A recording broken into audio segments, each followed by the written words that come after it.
What if you vanished and then came back without remembering how? Or worse, what if you vanished again? This isn't a science fiction script. This is the documented mystery of a man whose very existence challenges our understanding of memory, identity, and possibly even time itself. His name was Benjamin Bathurst, a British diplomat, well-educated, well-connected, and very much real. In the autumn of 1809, Bathurst was traveling through Germany during a turbulent era of Napoleonic wars. He was last seen stepping out of an inn in the town of Perleberg. Witnesses say he walked around the corner of the stable and then, quite literally, vanished into thin air. A manhunt followed. Horses were searched, rivers were dragged, entire forests combed. No trace, just gone. But then, decades later, stories emerged. People across Europe began reporting a man with a British accent, disoriented and confused, claiming he was someone important, claiming he was Bathurst. Some believed he had lost his memory. Others thought he had gone mad. But the most curious part? Each reappearance was short-lived. The man would resurface, often in unfamiliar towns, and then disappear again just as mysteriously. Was it imposters, psychological trauma, or something far more bizarre, like a man unstuck in time? What you're about to hear will blur the line between historical fact and speculative mystery. This is not just the story of a missing diplomat. This is the story of the man who disappeared twice. The disappearance of Benjamin Bathurst didn't just send a ripple through his family. It stirred unease at the highest levels of European diplomacy. He wasn't a nobody. Bathurst was the son of the Bishop of Norwich and had close ties to Britain's Foreign Office. His mission in 1809? To broker secret alliances against Napoleon. He had reason to be discreet, paranoid even. But his vanishing wasn't just about politics. It was uncanny in its precision.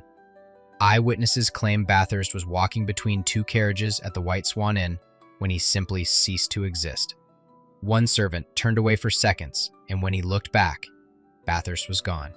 No scream, no struggle, no trail. Locals were interrogated, suspects tortured, but the mystery deepened when Bathurst's coat was later found hidden behind a woodpile, folded neatly, with money untouched. Why hide a coat after a kidnapping? Why leave behind valuables?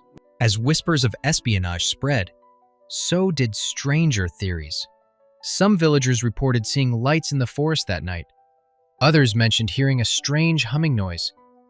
It didn't take long for the incident to be absorbed by occultists who claimed Bathurst had crossed into a parallel world, a thin place where reality wears thin. Skeptics scoffed, of course, but the official investigation, led by both British and German authorities, yielded no arrests, no explanations, and no body. A vanishing of this magnitude, in a time before CCTV and DNA, would normally become a cold case. But Bathurst didn't stay lost forever. At least, not completely. Over the next 50 years, reports of a man matching his appearance would resurface, always with the same confusion, the same name, and then silence. Decades passed and Europe forgot. Wars raged, kings fell, and new maps were drawn. But then, something strange began to surface. Stories. In a rural Austrian village in the 1830s, a tall, gaunt man with an English accent was found wandering the woods, delirious, muttering about missing a meeting in Berlin. Locals assumed he was mad. When asked his name, he answered, Bathurst. Benjamin Bathurst. They laughed, of course, until a traveling historian recognized the name and made the connection. The man was taken to a sanitarium but vanished within days. Similar accounts began to pop up, one in Trieste, another in Prague, and again in a Belgian monastery, where a monk claimed an English ghost in boots appeared in the garden, asking for the year. Each tale was slightly different, yet eerily consistent. Same name, same features, same disorientation. No one ever saw these men again. Were they the same person, deluded imitators, or were we witnessing a man trapped between dimensions, phasing into our world before being pulled back out? One psychiatrist, Dr. Elias Morgenstern, even compiled the sightings in a forbidden manuscript titled Der Fluch der Doppelschatten, The Curse of the Double Shadow. In it, he proposed a radical theory. Bathurst hadn't vanished, but split, existing in multiple realities, each slightly off-axis from our own. In some, he completed his mission, in others, he died, and in ours, he simply kept slipping. His identity became like a glitch in history, a ripple refusing to settle. To some, this was pure fantasy, but to others, the growing pattern suggested something much deeper, much older, and far more disturbing than anyone dared admit. If true, then Benjamin Bathurst wasn't just lost, he was unstuck. You'd think a mystery from the 1800s would fade into dusty textbooks or obscure footnotes, but Benjamin Bathurst refused to be forgotten. Strangely, the 20th century offered new echoes. In 1964, a German professor lecturing in Bonn received a letter postmarked from Warsaw. Inside, a photo of a pale, sharp-jawed man standing next to a steam train, dated 1905. Scrawled on the back were the words, "I remember Berlin, but I never reached it." The professor dismissed it, until he realized the man bore a striking resemblance to Bathurst's only surviving portrait.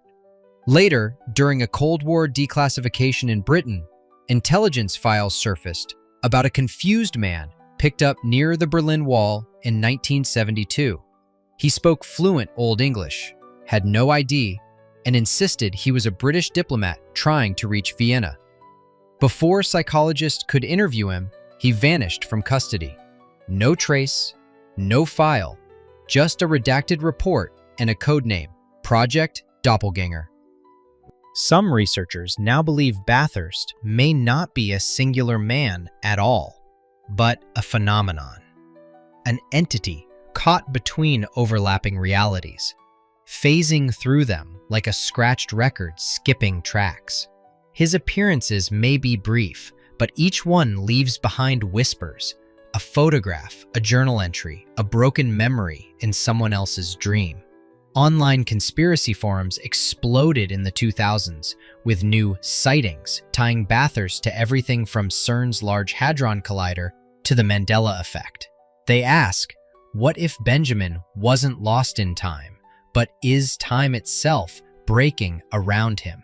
If he still slips through, unnoticed by most, how many others like him are out there, glitching across timelines, echoes of people who should have stayed in just one world? So who, or what, was Benjamin Bathurst? A British diplomat caught in a violent time? Or a rift in time itself? History offers no closure, no grave, no confession, only silence. And yet his story refuses to settle.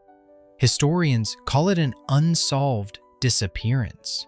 But others, physicists, conspiracy theorists, philosophers, see in his vanishing something more. A moment when the world didn't just lose a man, but briefly bent. Perhaps Bathurst wasn't running from danger, but slipping through cracks into timelines where history wrote itself differently. Maybe in one version, he completed his mission. In another, he died in the woods. In another, he's still walking, not aging, just wandering, unstuck, ghost-like, like a file that keeps reopening in a broken system. In today's age of digital footprints, satellites, and surveillance, we believe we can track everything. But Bathurst's legend reminds us that the world still has shadows, spaces where logic flickers, where the map tears, where people vanish, not because they were taken, but because they no longer fit. As you finish this video, ask yourself, how many other Bathursts are out there? How many strange newspaper clippings, redacted documents, or fading photos tell the story of someone who never quite belonged in our timeline? Some say time is a straight line. Others say it loops. But what if, for a chosen few, it shatters? And in that chaos, we glimpse something terrifying, that identity is fragile, history is elastic, and reality isn't as solid as we think. Benjamin Bathurst may never come back, but maybe he was never fully here, just a ripple, a warning, a man unstuck in time.